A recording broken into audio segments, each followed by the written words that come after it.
Hello students, welcome back. कैसे हैं आप सभी लोग? चलिए बेटा, अपन स्टार्ट करते हैं आज की क्लास और चालू करते हैं अपनी क्लास रिवीजन से। तो बेटा, हमने यहाँ पे क्या पढ़ रहे हैं? हम इकोनॉमिक्स पढ़ रहे हैं। और इकोनॉमिक्स क्यों पढ़ रहे हैं? तो बेटा, हम ह्यूमन की क्या है, कुछ बेसिक सी नीड्स और कुछ होती हैं बेटा हमारी वांट्स। तो बेसिकली अगर हिंदी में देखा जाए तो नीड्स और वांट्स को एक ही तरह माना जाता है, मतलब जरूरत। ठीक है, बट जब हम इंग्लिश में पढ़ते हैं और इकोनॉमिक्स में जब बेसिकली पढ़ते हैं तो इकोनॉमिक्स में वांट अलग होता है और नीड अलग होता है। नीड मतलब something which we want to have, something which we cannot नॉट लिव विदाउट। और वांट का मतलब क्या होता है? Something which we want to have but we cannot नॉट लिव विदाउट। फिर अक्सर देखा जाता है कि वांट और नीड में कौन ज्यादा होती है? हमारी इच्छाएं ज्यादा होती है और हमारी जरूरतें क्या होती हैं? कम होती हैं। फिर उसके बाद हमने देखा था कि इन वांट्स और नीड्स के लिए पूरा करने के लिए हमको चाहिए होते हैं रिसोर्सेस। ठीक है, तो हमारे सामने थे बेटा ढोलू। ढोलू की डिजायर्स क्या थी? लैपटॉप खरीदने की, मोबाइल खरीदने की, बाइक खरीदने की और पढ़ाई के लिए एक्सपेंसेस करने की और मैडम को शॉपिंग कराने की। बट ढोलू के पास केवल और केवल कितने थे? 80,000 रुपए थे।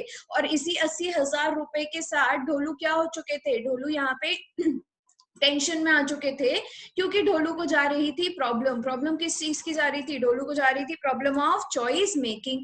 इसलिए ढोलू ने क्या किया? इसलिए ढोलू ने किया यहाँ पर कि ढोलू ने सारी की सारी वांट्स तो वो सेटिस्फाई नहीं कर सकता, इसलिए ढोलू ने यहाँ पे क्या किया? चॉइस मेकिंग की।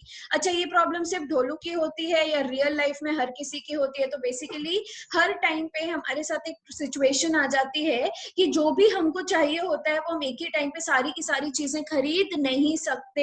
हम क्या करते हैं कि हम करते हैं चॉइस मेकिंग। और क्यों करते हैं चॉइस मेकिंग? जिससे कि हम अपने गेन को क्या कर पाए? सेटिस्फाई कर पाए। अच्छा, चॉइस मेकिंग की मतलब ये प्रॉब्लम को ही क्यों फेस करना पड़ता है? क्योंकि हमारी इच्छाएं होती हैं ज्यादा और हमारे resources to satisfy the wants are limited, इसलिए हमें प्रॉब्लम फेस करनी पड़ती है। वो प्रॉब्लम को बोला जाता है प्रॉब्लम ऑफ चॉइस मेकिंग। तो ढोलू ने आधी से ज्यादा चीजों को ड्रॉप कर दिया था और ढोलू ने क्या खरीद ली? बाइक, और अपना पढ़ाई पे खर्चा कर लिया था। फिर उसके बाद हमने पढ़ा था कि क्या ये रिचेस्ट पर्सन और डेवलप्ड कंट्री को भी ये प्रॉब्लम है? किसकी problem? Again I am repeating, choice making की प्रॉब्लम। तो क्या ये प्रॉब्लम सभी को है? द आंसर इज यस, ये चॉइस मेकिंग की प्रॉब्लम हर किसी को है, इसलिए इसी को क्या बोला जाता है? Universal problem. प्रॉब्लम है, प्रॉब्लम को ही किससे रिसोर्सेस से किससे रिलेटेड ये प्रॉब्लम है? ये प्रॉब्लम है रिसोर्सेस की प्रॉब्लम, कि रिसोर्सेस लिमिटेड है। अगर यही रिसोर्सेस अनलिमिटेड होते, जितना चाहे उपयोग करो, तो ये प्रॉब्लम अराइज नहीं होती। प्रॉब्लम इच्छाओं की नहीं है, प्रॉब्लम है रिसोर्सेस की, कि उन रिसोर्सेस के वो कैसे हैं? कम है इन रिलेशन टू आवर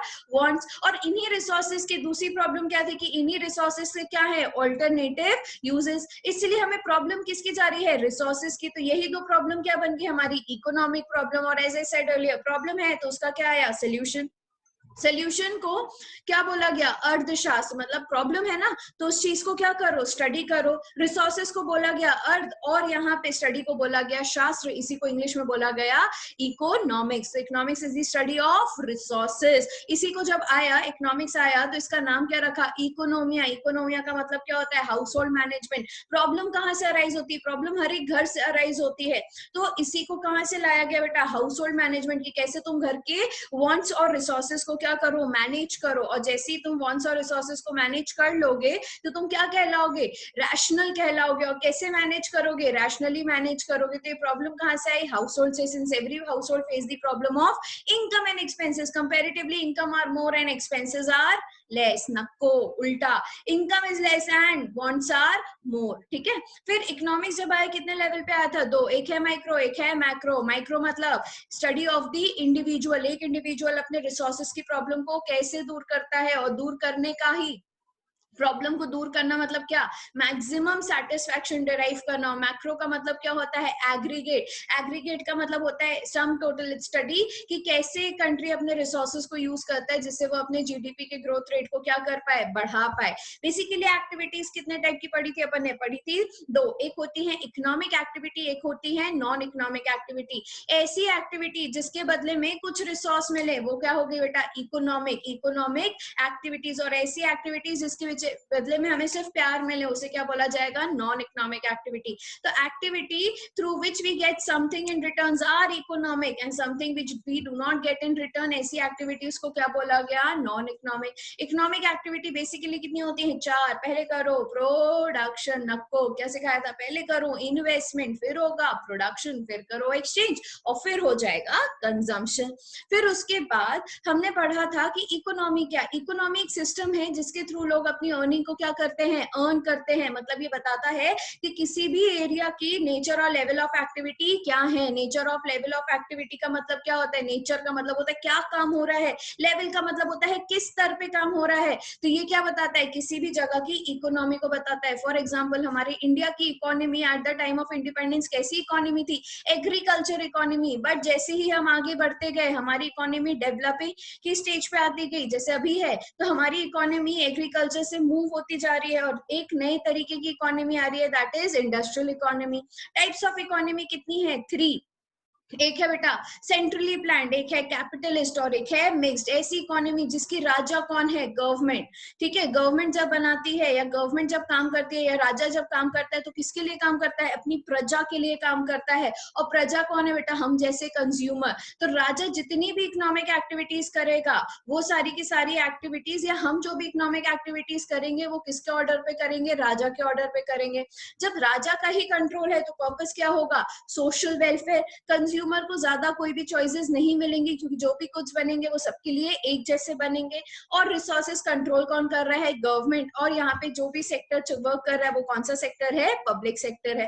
फिर हमने पढ़ा फ्री और मार्केट इकोनॉमी। इसी को क्या बोला जाता है? इसी को बोला जाता है कैपिटलिस्ट इकोनॉमी। ऐसी इकोनॉमी जिसमें प्राइवेट ओनर्स ही क्या कर रहे हैं? सारी की सारी इकोनॉमिक एक्टिविटीज कर रहे हैं। मतलब प्रोडक्शन भी प्राइवेट के हाथ में है, इन्वेस्टमेंट भी प्राइवेट के हाथ में है, कंजम्पशन तो प्राइवेट कर ही रहा है, और एक्सचेंज का पूरा कंट्रोल भी किसके हाथ में है?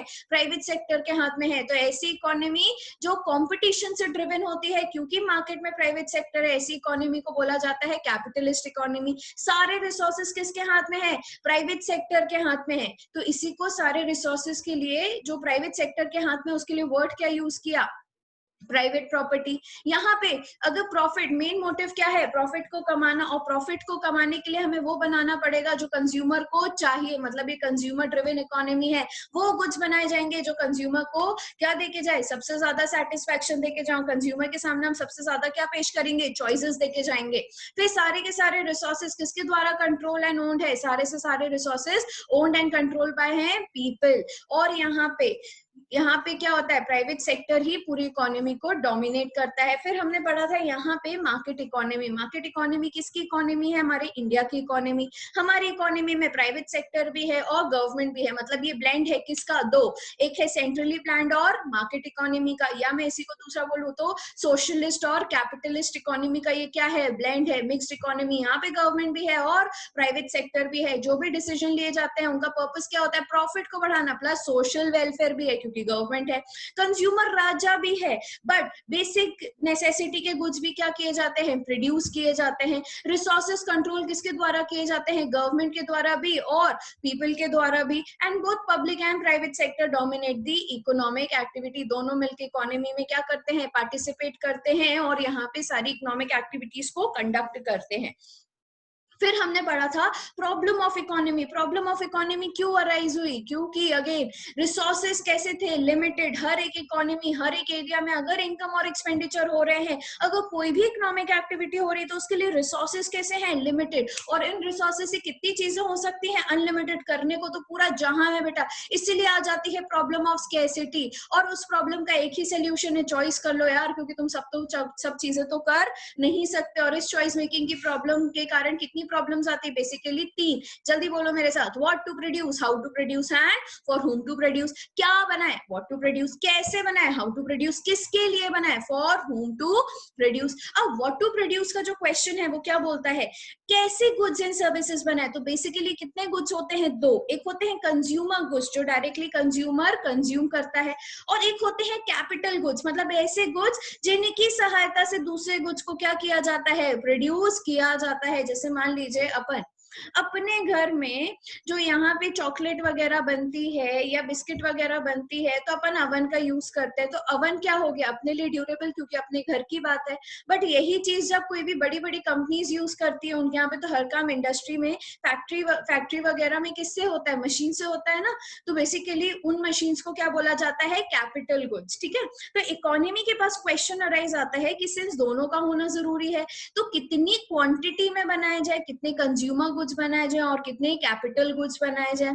फिर उसके बाद नेक्स्ट क्वेश्चन आया हाउ टू प्रोड्यूस, मतलब कौन सी टेक्निक यूज करें प्रोडक्शन करने के लिए, लेबर इंटेंसिव टेक्निक यूज की जाए या कैपिटल इंटेंसिव, क्योंकि काम तो दोनों से हो सकता है, लेबर से भी हो सकता है और कैपिटल से भी हो सकता है। बट अगर मैं प्रोड्यूसर हूं, मेरा मोटिव क्या है, प्रॉफिट को कमाना, तो मैं वो इंटेंसिव टेक्निक यूज करूंगी जिसमें मेरा प्रॉफिट क्या हो, सबसे ज्यादा। सेकंड, ये डिसीजन किस पे डिपेंड करता है, availability of the factors of production, कौन से फैक्टर्स ऑफ प्रोडक्शन क्या है, अवेलेबल है। अगर यूएस में लेबर अवेलेबल नहीं है तो हम मर जुट के किस पे जाएंगे बेटा, कैपिटल इंटेंसिव टेक्निक में, कोई ऑप्शन नहीं है। हमारे इंडिया में लेबर भी है और कैपिटल भी है, बट लेबर बहुत ज्यादा अनएम्प्लॉयड है। अनएम्प्लॉयड है मतलब लेबर है ज्यादा और उनकी रिक्वायरमेंट है कम, तभी तो लोग अनएम्प्लॉयड है। जब किसी चीज की अवेलेबिलिटी ज्यादा है और उसकी डिमांड मार्केट में कम है, तो उसके प्राइसेस कैसे होंगे, लो। तो हमें लेबर से काम कराना कैसा पड़ेगा, सस्ता, और हमारी इकोनॉमी के लिए भी वो डिसीजन क्या होगा, बेस्ट होगा। फिर उसके बाद फॉर होम टू प्रोड्यूस, किसके लिए यहाँ पे बनाया जाए, तो ये प्रॉब्लम क्या है, इकोनॉमी में दो सेक्टर होते हैं, एक होता है रिच, एक होता है पुअर। तो क्वेश्चन अराइज होता है किसके लिए प्रोडक्शन करें, रिच के लिए प्रोडक्शन करें या पुअर के लिए। तो गवर्नमेंट बोलती है यार दोनों सेक्टर इंपॉर्टेंट है। तो बेसिकली यहाँ पे क्या होता है, अपन रिसोर्सेज एलोकेट करते हैं, कुछ रिसोर्सेज एलोकेट करते हैं बेसिक नीड्स के लिए, कुछ रिसोर्सेज एलोकेट करते हैं लग्जरी के लिए। बेसिक नीड्स से इकोनॉमी स्मूथ चलती है, हर जन की रिक्वायरमेंट पूरी होती है, और रिच सेक्टर के लिए प्रोडक्शन करने से गवर्नमेंट क्या कलेक्ट करती है, ह्यूज टैक्सेस कलेक्ट करती है, जिससे वो लोगों का भला कर पाए। फिर इकोनॉमिक्स कितने टाइप की होती है, दो, एक है पॉजिटिव, क्या हुआ, क्या हुआ इज पॉजिटिव, व्हाट इज, क्या हुआ था और क्या होगा इज पॉजिटिव इकोनॉमिक्स, मतलब जो फैक्ट एंड फिगर की बातें होती है वो है पॉजिटिव। और जब हम अपना वैल्यू जजमेंट पास करते हैं, वाद विवाद करते हैं, तो उसे बोला जाता है normative economics, what ought to be, what should be, और क्या सिचुएशन करनी चाहिए, मतलब क्या होना चाहिए, जिससे कि हम यहाँ पे पॉजिटिव के द्वारा जो आई गई प्रॉब्लम्स हैं या जो बेनिफिट्स हैं उनको कैसे ठीक कर पाए। Is it clear? तो ये था अपना रिविजन, और आज अपन स्टार्ट करने वाले हैं बेटा नया टॉपिक, प्रोडक्शन पॉसिबिलिटी कर्व।